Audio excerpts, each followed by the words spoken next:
थी। सबसे पहला होता है जन्म के आधार पर। यह बड़ा फालतू कानून बनाया गया था, एकदम रियल बोल रहे हैं, बिना सोचे समझे इस कानून को बना दिया गया, फालतू कानून। जन्म के आधार पर कहा गया कि कोनो भारत में आके जन्म ले लेगा ना तो भारत का नागरिक हो जाएगा। ससुरा पाकिस्तानी सब इसका मिसयूज करने लगा, सब 8-8 गो पत्नी रखा सब, और क्या करता था, सबको लोड कर देता था सब, अब भारत में छोड़ देता था, तो सब आके यहाँ डिलीवरी हो जाता था उन सबको। अब हमारा कानून है कि भारत में जन्म लेगा किसी का भी बच्चा वो भारत का नागरिक होगा, और ससुरा बड़ा होकर आतंकवादी बन जाता था, धाए धाए धाए धाए बम चलाता था। अब कहे से फिर ससुरा ही तो बड़ी दिक्कत हो गया। भारत सरकार की नींद खुली, सोचिए कितना साल बाद, 55 में ये कानून बनाया है, और 31 साल बाद 86 में समझ में आया कि भाई साहब गलती हो गया, ये क्या हो गया यहाँ पर। आप ही बताइए गलत कानून था कि नहीं। भारत में जन्म, सोचा कोनो प्रेग्नेंट औरत इंग्लैंड से आई, ताजमहल देखने आई, ओहो ताजमहल है, तब तो पता चले 1 हफ्ता में लड़का हो गया उसका आगरा में, अब वो इंग्लैंड का नहीं भारत का नागरिक होगा।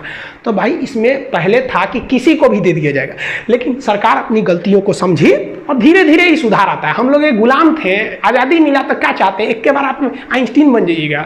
तो 1986 में हम लोगों ने एक नियम बना दिया। नियम ये बनाया कि जो बच्चा जन्म ले रहा है ना भारत में, उसकी माता या पिता में से कोई ना कोई एक कम से कम भारतीय रहना चाहिए, तभी हम उसको देंगे नागरिकता, नहीं तो अच्छा हुआ मिसयूज थोड़ा कम हुआ इससे। मैच की पाकिस्तान आतंकवादियों को घुसा दिया इस एरिया में, धड़ाधड़ यहाँ आतंकवादियों का पूरा घुस गया सब, इतना एरिया में आतंकवादी पूरा घुस गए थे सब। अब राजा हरि सिंह को लग गया कि अगर हम अपना देश बनाने के लिए चलेंगे ना तो मेरा परिवार भी नहीं बचेगा।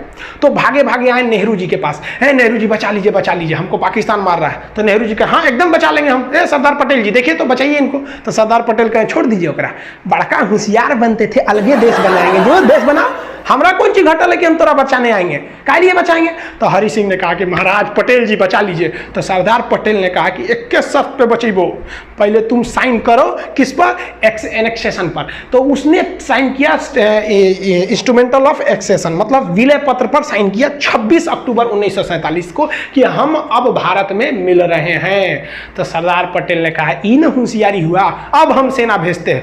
तब यहां से भारत में सेना भेजा गया और भारत की सेना उनको खदेड़ दिया यहाँ पर। और भारतीय सेना उस समय बहुत ही बहादुरी से लड़ी थी। सबसे पहला सीरियल रेडक्लिफ, ये भारत के विभाजन करने आए थे, 2 दिन में भारत का विभाजन करके रख दिया ये आदमी। सोचिए ये भारत को कभी जानता नहीं था कि यहाँ कई तरह की भाषाएं बोली जाती हैं, यहाँ कई धर्म रहते हैं, धर्म के नाम पर यहाँ कितनी लड़ाइयाँ लड़ी जाती हैं आज़ादी से पहले से लेकर आज तक में। ये आया टेबल पे भारत का नक्शा रखा और काटना चालू कर दिया, यहाँ से ले लिया, इसने कहा कि भाई साहब ये वाला रहेगा, ये इधर से, ये इधर पाकिस्तान, एगो इधर खींच दिया, ये हो गया बांग्लादेश। इसी का नाम हो गया कि सीरियल रेडक्लिफ, जिसे आप शॉर्टकट में रेडक्लिफ लाइन कहते हैं। इसने कैसे किया, तो नक्शा लिया भारत का, जितने इधर पुलिस स्टेशन थे ना, सारे पुलिस स्टेशन पे ऐसे डॉट डॉट बनाया, सबको खींच दिया, कहा कि लो इधर वाला पाकिस्तान, इधर तुम, इधर भी कहा इसको भी बांटना है, पूर्वी पाकिस्तान को भी, कोई दिक्कत नहीं। सारा पुलिस स्टेशन को मिलाया, घचाक से एक लाइन खींच दिया, हो गया।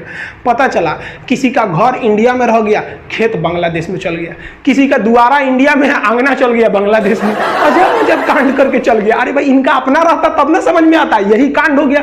पाकिस्तान कीजिए यहां से ज्योग्राफी और जियोड से, लेकिन इसी जियोड शेप को अंदरवा घुस के पढ़िएगा, भोंक भांक के अंदर घुस जाइएगा, बकोट वकोट के अंदर, किसी सूरज ज्वालामुखी कहां से आ रहा है, भूकंप कहां से आ रहा है, इसके अंदरवा घुस जाइएगा ना, तो जियोड के अंदर घुस के अध्ययन को हम लोग जियोलॉजी कहते हैं, भूगर्भ विज्ञान, जियोलॉजी, यानी ज्योग्राफी और जियोलॉजी दोनों जियोड में है, एगो ऊपर पढ़ी एगो अंदर पढ़ी। जूलॉजी मत सोचिएगा, ये तो जूलॉजी जेड डबल होता है, जियोलॉजी वाला, ये तो डॉक्टर उगर पढ़ता है, इसमें भेड़ बकरी आदमी मानव ये सबको पढ़ा जाता है, बॉटनी में पेड़ पौधा को, तो वो जूलॉजी अलग है, जियोलॉजी होता है।